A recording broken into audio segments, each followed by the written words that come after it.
Good. All right, so Ben, so true or false, AI tools can handle 100% of design challenges without any human input. Absolutely not. Okay, false. All right. I think that was an easy one. Okay, number two, AI eliminates the need for design rule checks. False. Oh, really? Yeah. Okay. Can you dive? Sorry, this is not a rapid round.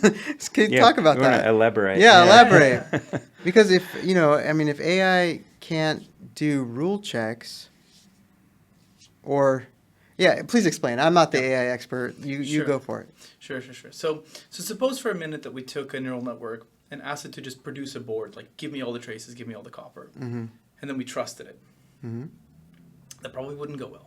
Right. Because AI, these are by definition statistical models. They are not guaranteed to be 100% right by any chance.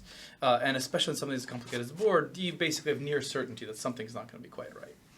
So the way, or at least the way that we think about making sure that the board is actually correct and is not up to chance, is you enforce the design rules on it rigidly. And when I say design rules, I'm talking about like what's the fab's minimum trace size, minimum clearance, things of that, like separation to the board boundary, things of that nature. And so what you're giving the AI the statistical freedom over is, okay, we have these rigid rules that must be met, that will be calculated with a classic CPU or GPU in a classic way. The freedom that I have as a neural network is, how do I satisfy them?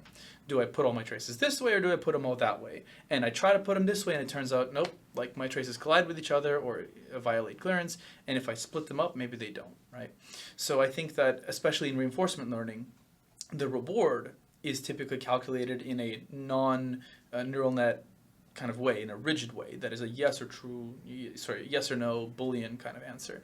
But then how you try to meet that reward and maximize it, that's what happens statistically.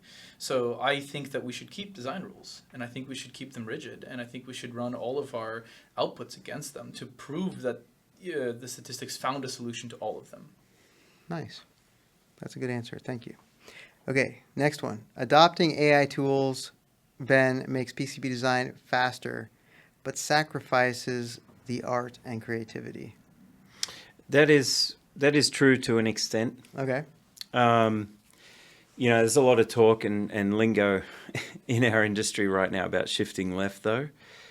And I think by doing things faster and in a what ultimately will be a correct way, it's the intention isn't to remove creativity, it's to shift it to a different stage and allow people to be creative in a more focused way in a different area.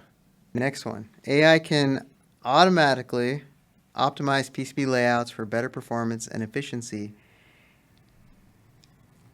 Sergiy. You want me to say it again? No, I got the question, but I want to say both answers.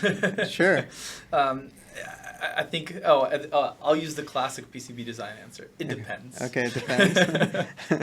But in truth, right, like there are certainly designs today that I can't even come close to touching, Okay. right? Like you look at a latest NVIDIA video card or a server card or something like that, or some like sophisticated radar board, no chance. There's not any AI that is going to, not us, not anybody else, that's going to actually outperform a human today. Not happening. It will come, but not today, right? But are there cases where it could find something interesting? I think that's been shown over decades. In limited, focused, specific areas, it's possible. But it's certainly not generally true. Okay. So gray answer. Great answer. Thank you. It depends. It depends. Okay, next one. AI can predict potential, I like this one, potential manufacturing issues in a PCB design before it goes into production. Any one of you would like to answer that one? It could certainly be put to that use and should be. I agree it should be. Being a manufacturer, I agree. It's not a feature of Quilter today, Yeah. but I can definitely see there are companies actually in this space. We don't compete with them, but they're people we know who are working on these kinds of problems as well with AI. So it's a different problem set they're focusing on. I don't know how far along they are in the process or how public it all is, so I can't really say who I'm thinking of, but it is definitely something that's being worked on, and I Good. can expect to see some results pretty soon. Great. That's Yeah. very nice. AI is going to be used to assist with component selection, and I'll stop there. Oh, I think that's objectively true.